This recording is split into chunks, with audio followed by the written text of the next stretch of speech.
네, 안녕하십니까. 황쌤입니다. 오늘은 현금흐름표 유형 중에 좀 가장 어렵다고 생각하시는 간접법 현금흐름표 응용에 대한 문제를 한번 풀어보려고 합니다. 사실상 현금흐름표나 오류수정은 앞에 단원들이 제대로 정리가 되어 있지 않으면 저는 사실상 안 하는 게 낫다고 생각을 합니다.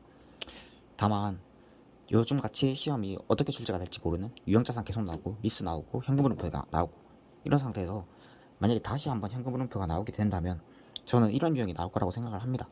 직접법이나 이런 부분들은 19년도랑 작년에도 나왔고 자주 출제가 됐기 때문에 만약에 나오게 되면은 뒤통수를 치게 되면은 이런 유형으로 문제가 나올 거라고 생각이 됩니다. 그래서 대비하기 위해서 이런 유형은 어떻게 볼지를 한번 얘기해 보고자 합니다. 저번에 말씀을 드렸어요. 그래서 일단 간접법에 대한 이해가 먼저 필요하고, 그 다음에 투자 재무활동은 제가 전에 풀었던 방법대로 푸시면 여기도 답이 도출이 됩니다. 한번 설명을 드려볼게요. 일단 이해를 해야겠죠. 자, 첫 번째, 이게 현금흐름도 초고난도 문제고 사실상 회계사 연습서에는 다 실려있는 문제입니다. 근데 회계사 연습서에 실려있다고 세무사 시험에 안 나오는 건 아니겠죠.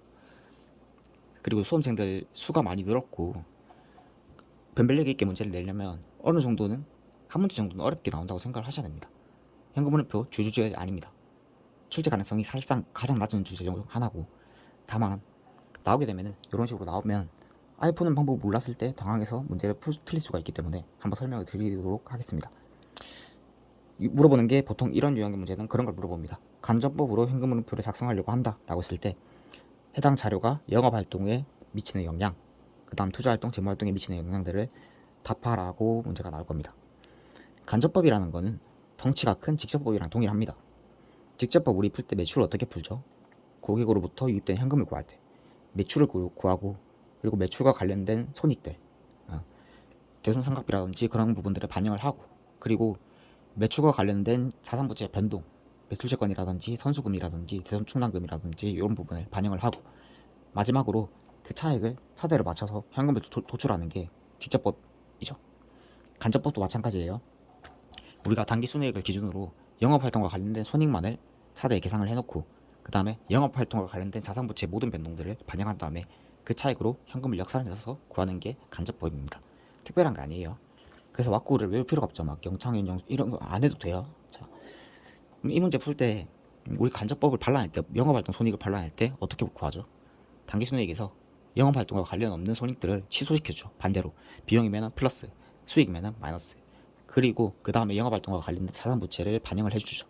자산의 감소는 대변에, 부채의 증가는 대변에, 이런 식으로.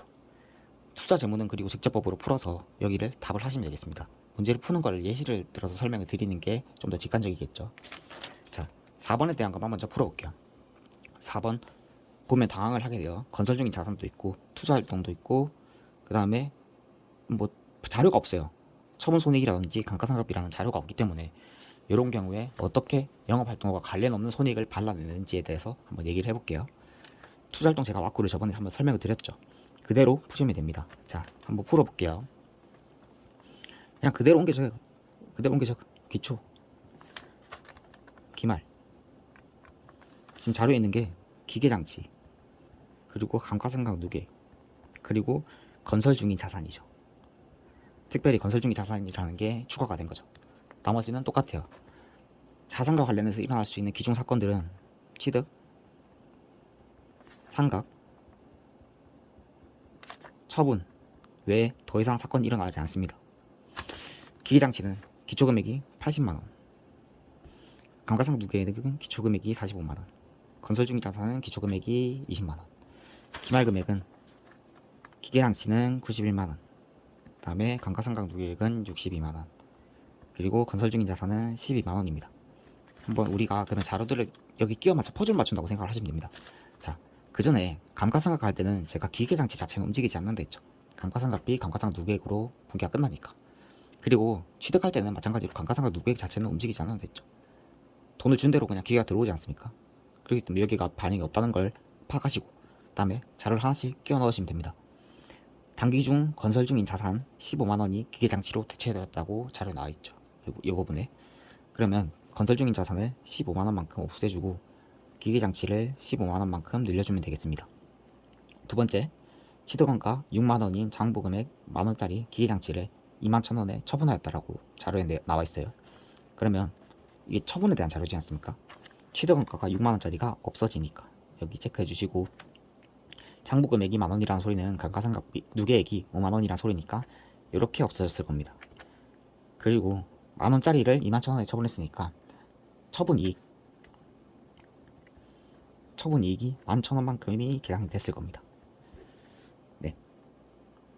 그리고 현금 유입액이 21,000원에 처분했다 했으니까 21,000원 유입이 됐겠죠. 이거 나중에 생각하고 일단 적어주십니다. 그 다음에 우리가 퍼즐 맞추듯이 판단해주면 됩니다. 자, 기계장치 80만원에 15만원 더해지고 95만원에서 6만원만큼 빠졌는데, 그러면 89만원인데 기말에 91만원이라 돼있죠. 그럼 기중에 기계장치를 2만원짜리 취득을 했다는 소리죠. 그 자료로 우리가 알 수 있고, 그 다음에 감가상각 누계액이 45만원에서 40만원 됐다가 62만원이래요. 그러면 기중에 감가상각비 계상액이 22만원이라는 자료를 우리가 알 수 있을 겁니다. 이게 끝이에요. 그럼 우리가 아까 뭐라 했죠? 영업활동과 관련 없는 손익은 취소하라 했죠. 영업활동과 관련 없는 손익이 이 중에 뭐가 있을까라고 하면은 첫 번째 감가상각비 취소가 있을 겁니다.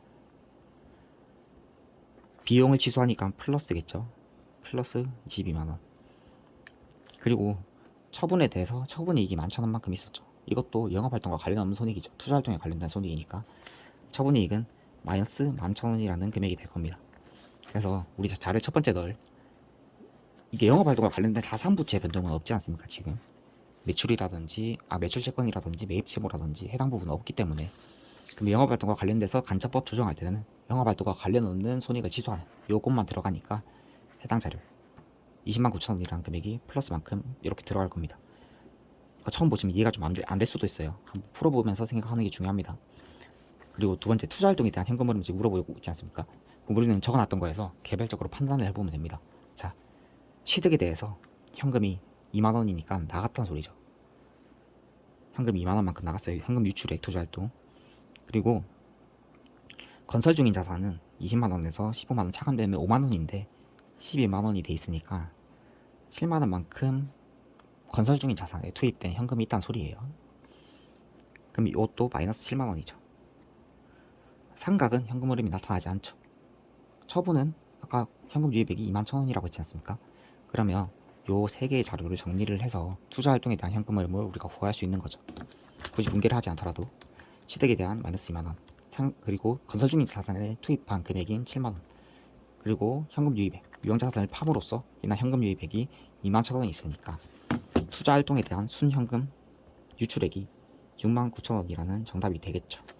이런 식으로 구하는 겁니다. 이 부분은 조금 어렵지만은 한번 익혀보시고 스스로 한 번 정도만 연습해보면 실전 시험에 났을 때 당황하지 않을 겁니다. 현금 흐름표를 대비한다고 직접법을 공부하고 있는 거는 저는 아니라고 생각을 해요. 직접법이라는 유형이 또다시 나올 것 같지는 않아요. 계속 같은 유형의 문제를 반복할 수는 없지 않습니까? 같은 유형의 주제가 나올 수도 있어도.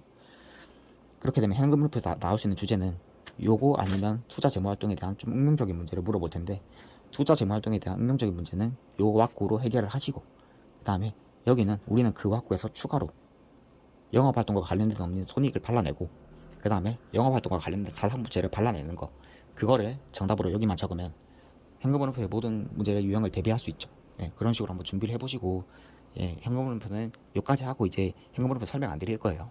네, 이렇게 하도록 마치도록 하겠습니다. 네, 감사합니다.